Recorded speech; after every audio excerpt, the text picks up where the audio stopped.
Petisi Ayu Ting Ting di blacklist dari TV kini sudah mencapai 72.000. Imbas petisi tersebut, kini tiba-tiba ramai teriakan usir Ayu Ting Ting dari acara TV. Karena, seperti diketahui acara-acara TV sang pelantun lagu, Gboy Mujair pun ratingnya jeblok semua, tak masuk 30 besar. Namun, keempat acara TV yang dibintangi Ayu Ting Ting ini ratingnya tergolong jeblok.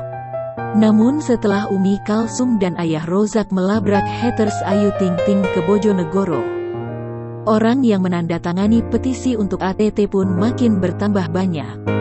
Ditambah lagi, Ayah Rozak dan Umi Kalsum ancam akan penjarakan orang tua sang haters.